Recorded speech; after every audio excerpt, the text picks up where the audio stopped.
name's Leah Hirsch. I'm the Senior Director of G4C Learn. I've been really happy to be here this morning. A lot of inspiring talks here on the main stage.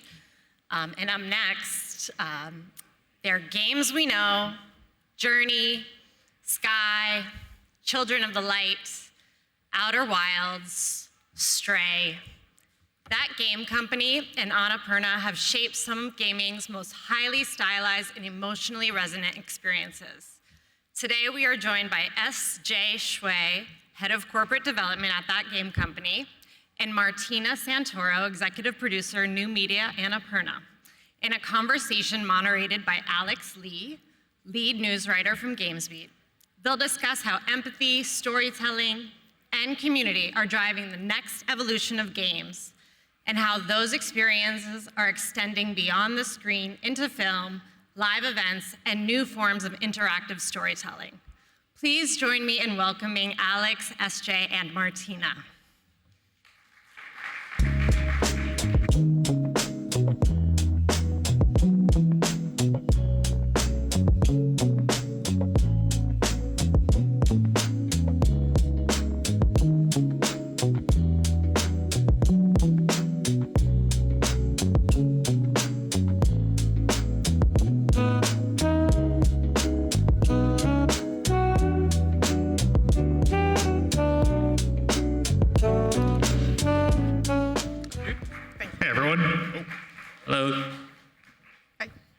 Oh, Martina, can we get you a mic?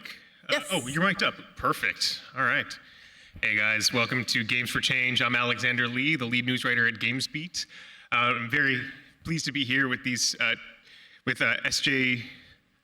Shui and Martina Santoro to speak about the topic of reimagining play beyond the screen, building connection through games, film, and shared experiences. I think all of us here are gamers, and we understand that games haven't always been viewed as an emotionally resonant art form the way that they are today. I'm here with representatives of two of the game makers who have really pushed games into this valence as an art form that is capable of building true emotional connections. And so I'm very pleased to explore both the artistic and the business, motivations behind this practice with them. Before we get started, do you guys want to just introduce yourselves and talk a little bit more about your work really quickly? Yes, I can start. I'm Martina Santoro. I started in the industry almost 20 years ago as an indie game developer in Buenos Aires, in Argentina. I've been always very passionate about community, and I've always volunteered in Latin America, helping the community grow over there. And I've worked at Rovio, at Epic Games with indie developers from all over the world, and now I'm executive producer of New Media at Annapurna. Thanks, Martina. Hey everyone, my name is SJ, and I'm the head of corporate development here at That Game Company. We're the studio behind Flow Flower Journey and Sky Children of the Light. So my job is more related to partnership, business development, and corporate strategy and publishing. Before joining That Game Company, I was at NetEase Games working on their studio investment and partnerships for a few years. Very nice to meet you all here, and thanks for having me on the panel here. Thanks for coming. So let's start at the top. SJ, I'll start with you, and I think I'd like to ask both of you this question. But for you guys, I think That Game Company has really developed reputation as focusing on emotional resonance more than almost any other aspect of the games that you guys put out. Simply put, how did this happen? Why did emotion and designing around it become such an important design principle for That Game Company? That's a very interesting question. We believe emotion is the core behind every gameplay. And the reason that we're designing those gameplay and those paces, sound, music, animation in the game is to spark emotions behind it. That's why when we think about how we should design our game, we always first put emotions as the core pillar there. We wanted people to feel wonder, we wanted people to feel vulnerability, we wanted people to feel happiness. That is intentionally designed behind every step in our game. And we wanted people to be able to feel it so that it is not only when they play the game, but also when they put down the controller or put down their phone, they can still remember that experience in the game. That is where emotions come into play. Martina, yeah, I want to turn it around to you. I mean, you guys have put out some recent releases that I think really touch on emotional resonance, like Mixtape, for example. How did Annapurna find that this was, such a fruitful ground for you guys to build on? So I feel Annapurna kind of like understood that emotion in games is different from, I don't know, films or books, right? Like when, of course, films will move you, right? But games will make you an accomplice of what is happening. Or, I don't know, a book can give you more information about what the character is thinking, right? So you can have empathy.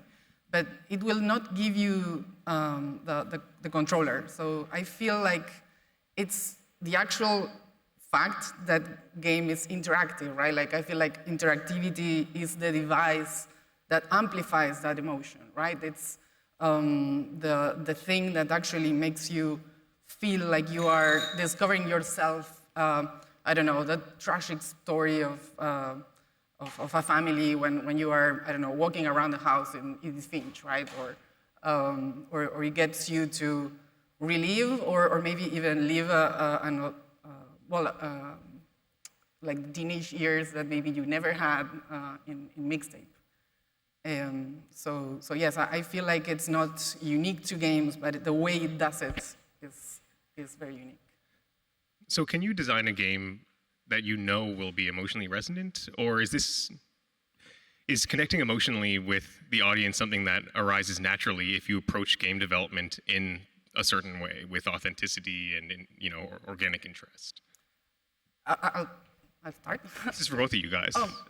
So I'm not a game designer. I have the privilege of working and watching closely a lot of designers in my life. And what I feel that they can do is it's a little bit of both. So it's kind of like you can kind of like design a space and you can modify those conditions for emotion to happen. So you can have the perfect script, you can have the best actors, you can work on the music, on the atmosphere, on the pacing, but then you can't script what the player is actually going to feel because that's so personal, it's your life, right? So I feel like you can create that space, but then whatever the player takes with them, it's so personally, it will blow your mind. So I feel like as Annapurna, our job as publishers, it's work with developers through that process and help them understand what those moments are so they can, give it the importance on the time that they need. Yes, yeah. I want to turn this around to you because you guys have a pretty good track record of making emotionally resonant games. Yeah, I totally agree with Martina. I think what we are providing as game company or as the studio, as designers, is a space or instrument for people to feel the emotions. We are designing the emotional beats rather than the emotion itself. And what for our game, it is also interesting because we are a MMO game. We have a lot of people in the game and people interact with each other and there's UGCs in the game. So the emotions themselves sparks between among the interactions among the players, and when they talk to each other, when they kind of play together with each other, that's where the emotions come from. But also like those are carefully crafted by our designers, so they are in a safe and comfortable environment to do so. So I'm a business journalist, not an emotional resonance journalist, as much as I would like for that to exist. And so I do have to ask, how much are you guys considering the bottom line when you make these creative decisions? Is there a compromise between building a game that you know will satisfy all your business goals and make lots of money for the company, and a game that will connect with the audience in an emotional level like this? I feel like in the case of Annapurna, and Annapurna has been here for 10 years, Interactive, right? Annapurna has different divisions, but the Interactive team's been around for 10 years now. It's like the proven record that you can have both. Like our most successful commercial games are actually the most, I feel like, emotionally invested ones, like the ones that took the bigger risks. So I feel like we are in a very privileged position, right? That we can keep doing that, keep betting on teams to do that. Of course, the challenge is maybe, and you can maybe tell us more about that, but like finding the right business case for each game. That's where the publisher comes in, right? Like, when are you releasing the game? How are you communicating it? How are you finding the right audience so that game has a chance of being, taking risks emotionally and then at the same time becoming a business success? Yeah, I think for us, it's a little bit different because our prior games, there are premium titles, but also our latest game is a free-to-play cross-platform live ops game. For premium titles, it is more about our designers' self-expression, so long as we could present the emotions in the authentic way, it will attract people, and it will attract people in a meaningful way so that we could monetize on those people and on those feelings in a positive way. But for live ops experience, it's a little bit different because there's so many business models we could leverage on live ops. But for us, we prioritize long-term brand value over short-term gain. So obviously there are a lot of much more aggressive monetization strategy you could use in the near term. But for us, because that's our belief and we wanted to build that long-term relationship and trust and brand value with our players, so we could, quote unquote, sacrifice the short-term gain so that the players can stay with us longer and we can provide them a persistent or a sustainable world for them to live in, and they can feel Sky is part of their life. And I spoke to Genova about this at GamesBeat's event earlier this year, where he spoke, and he was talking some pretty specific smack about things like loot boxes, what he described as pseudo gambling, monetization streams. Can you be a little more specific about like which monetization options you think would damage the emotional resonance of a game or potentially counteract what you're trying to do? Yeah, that's a very good question. I think for us, we always reference to Disney. So when you finish whether a ride in the Disney World or when you finish a movie, and that emotion still stay with you, and you visit a gift shop, and it is purely voluntary, like where you could buy it or you could just skip it, but that is where you wanted to buy something for your memory and emotion and experiences as you just you had in the ride or in the game. So that's how we reference our monetization model, where we want those monetization be meaningful.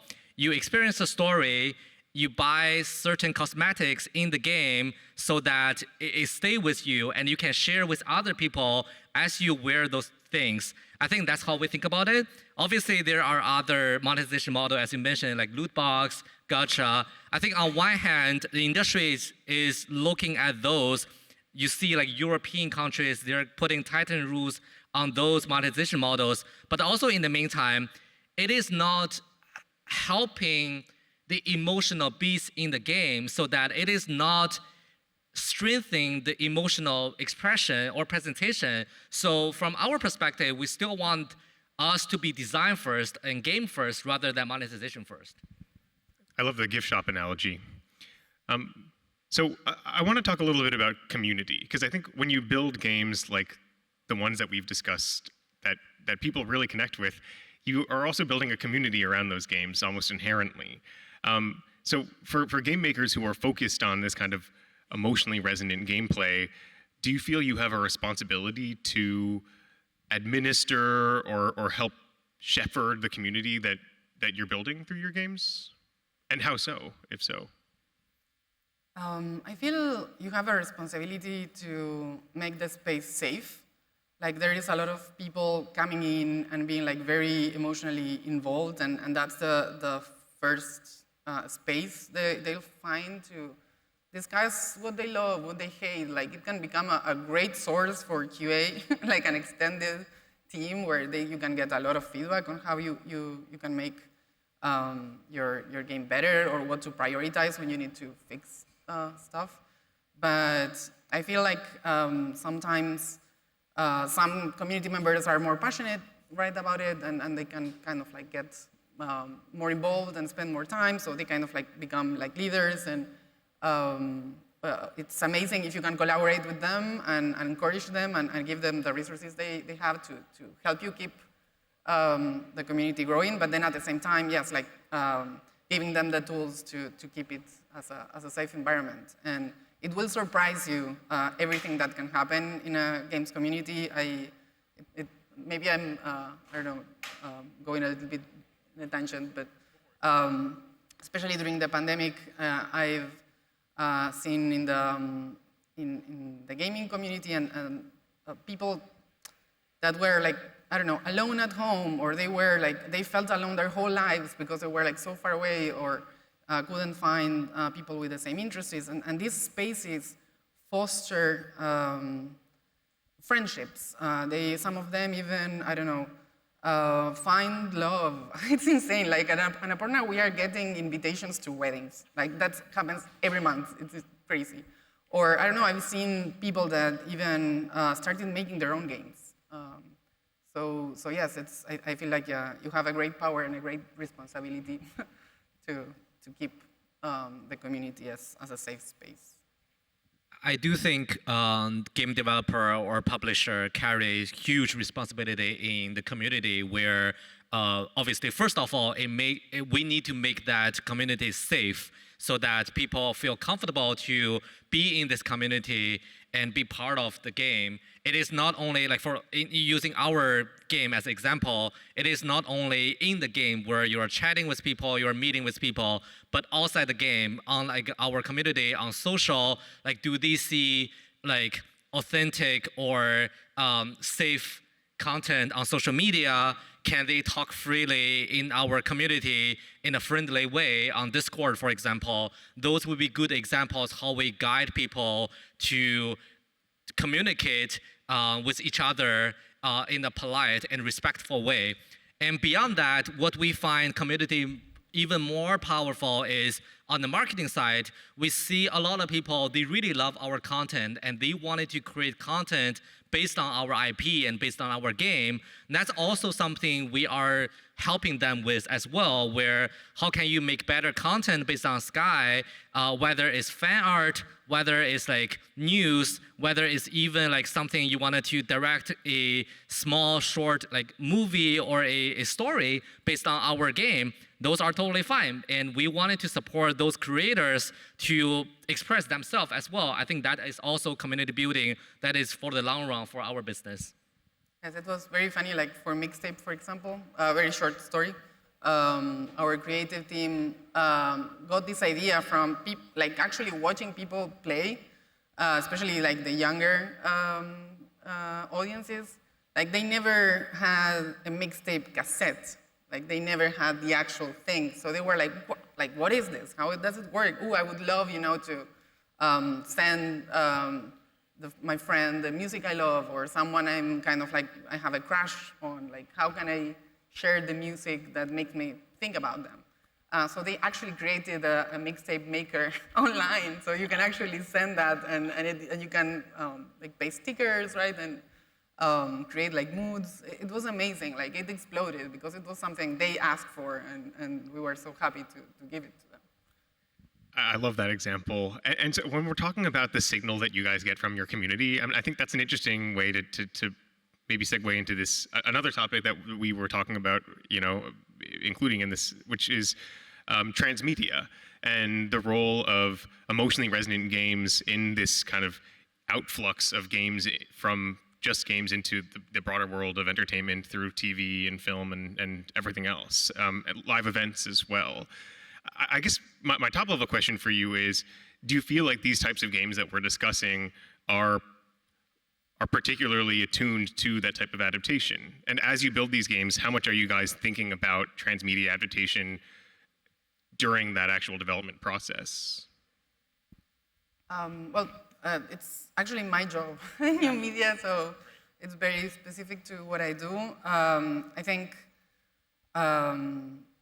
it helped, I don't know, having successful examples, right, of transmedia, right? When you see The Last of Us, or you see Arcane, or yes, I don't know, Cyberpunk, Edge Runners, like when you see these shows that are for a different audience, right? For a more passive audience, people that are watching Netflix or TV, film, they have a different way of interacting with the content. But it helped kind of like put games in a different place, right? Like we are not a lesser art form anymore. Like we can tell stories, we can be emotionally engaging, and I feel like that exposes our games to a bigger audience. That doesn't always translate, of course, in downloads automatically, right? Like it's not the case. But I feel it helps feed the wheel of investing in new, more creative, more risk-taking stories, maybe.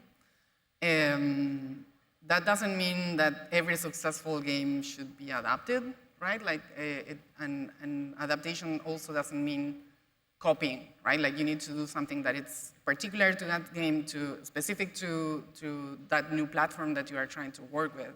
You need to find what also like your game is about, right? Like you need to,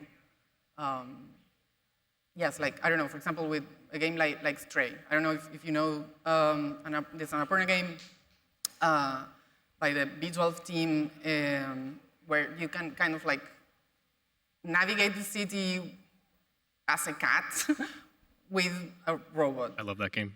It's amazing, right? And it's not about that. The game, it's about asking you these questions that it's like, I don't know, what makes us human? And you don't see a human living in the whole game. That's crazy. But then if you are trying to bring it to a linear format, like film or a TV show, like the game is, that adaptation shouldn't be just a cat roaming a city. It's about something even deeper. It's about, I don't know, when you are playing that game, you feel this curiosity, you feel this like warmth that comes through seeing the world through the eyes of this like little creature that it's so small and vulnerable, right? Like a cat. So you need, I feel like, yes, to find the right partner. It's a lot of work to get that done. And I mean, I bringing up The Last of Us is such a great example for that, because I think, to your point, I mean, the first season of Last of Us expanded on the story with that episode, Long Time, featuring Nick Offerman. You know what I'm talking about? Yes. And none of that is in the original. They took a narrative thread from the original game and they pulled on it and created something amazing. And so they had to find that kind of nugget in the game and build it out. SJ, I think it's very relevant to mention in this conversation that you guys are currently working on your first ever animated adaptation of one of your games, right? Can you walk me through that process and how you're ensuring that you capture that emotional resonance that's such a core part of your games when you do this adaptation? Yeah, I think for us, we're working on this Sky, the Two Embers animation series. I think for us, it is very important because we already have a huge fan base from the game. So how to make it authentic and how to help our players to understand the world better and give them more background, more stories behind the scenes they have seen in the game is very important. And because we're a game studio, we're not expert in linear media, so it is also very important for us to partner with the right folks and those people who know how to tell a story on the linear media and how to do that together with our game to really expand our IP and expand our universe. That is the key we wanted to explore. But of course, this is something we have seen from the community. Like, people have always been asking us, can I know more? Can I know more about the Sky world? Can I know the story behind this character? I think that is where we see the demand, and that's why we almost feel like, to some degree, transmedia is a way to give back players, to give them what they want, and we wanted to help them to, just get to know the IP a little bit better, so they can continue to be part of that and be evolving. And it's like how people have been consuming media since Yeah.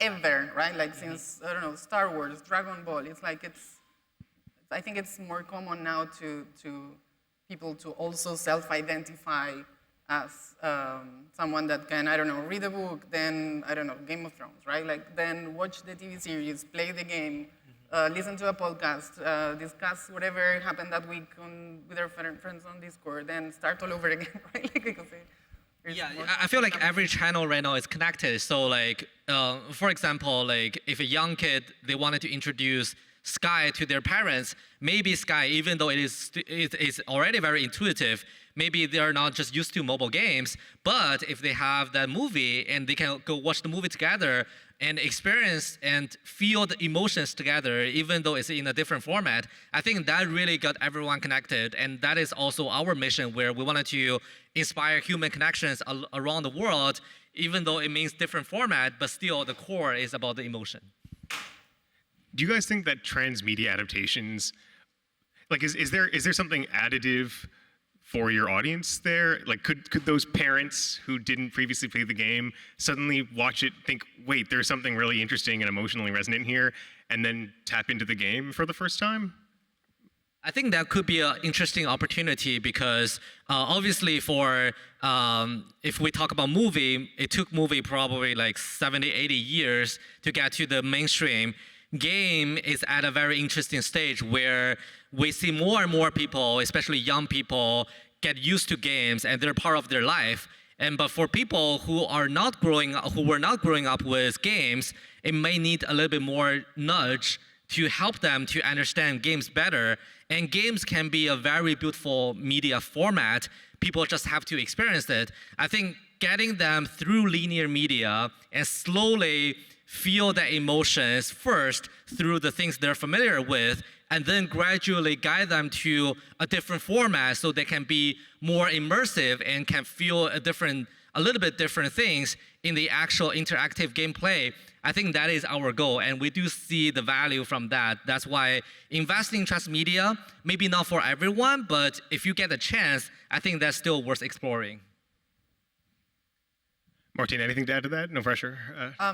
Yes, I don't know. I feel like it also needs to have a creative reason, right? Like there should be something that maybe the game didn't have time to explore or couldn't go deep enough or intimate enough. So maybe you can use this other media. It could be even like a comic book, right? Like it could be anything.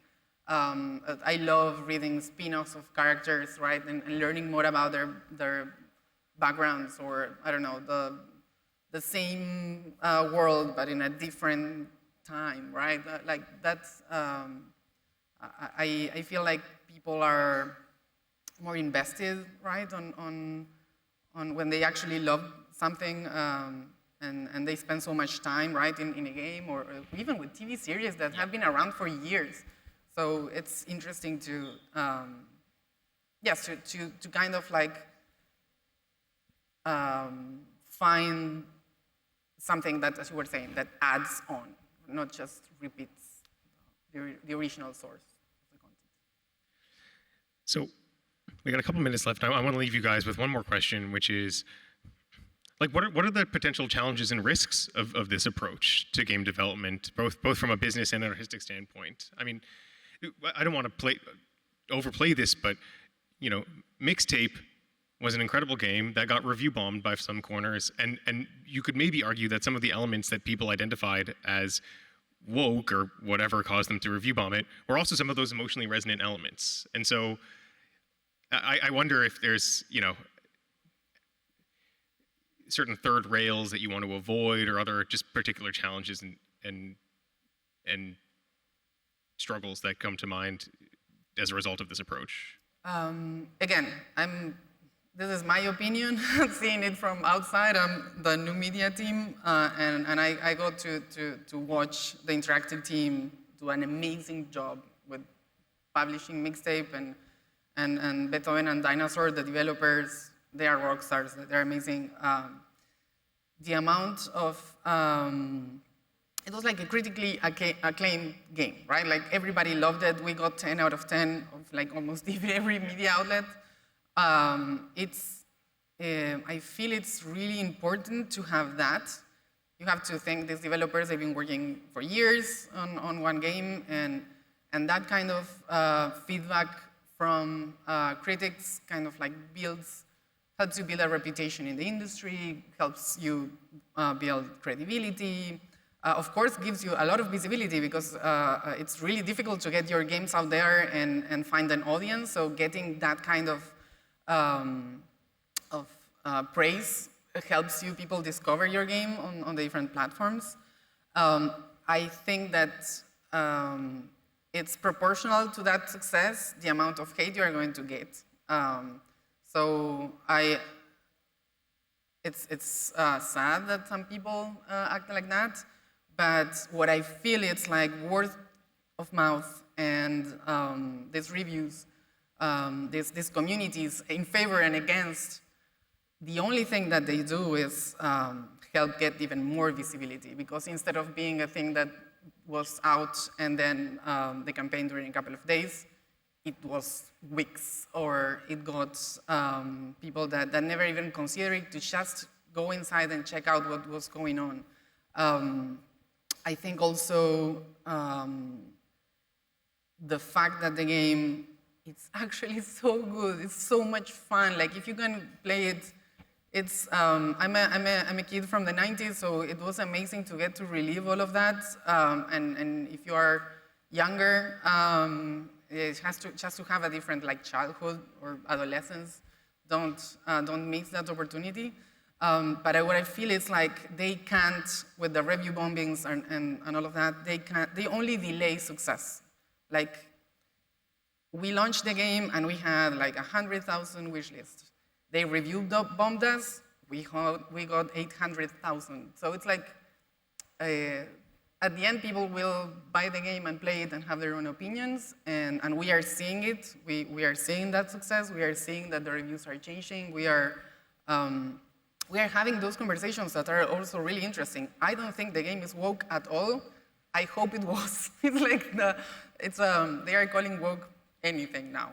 So yes, it's a very interesting subject just to see how sensitive some people are, how much time they have in their hands, and I was just thinking, like, I think how also easily distracted they are. Like I think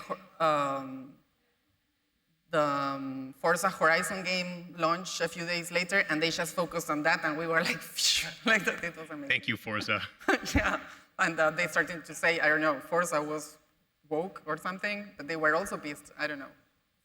Who cares? Well, thank you for the thoughtful answer on that. There is an Argentinian tango that says, like, whatever they are saying about me, they're still talking about me, right? So, good for us. Well said.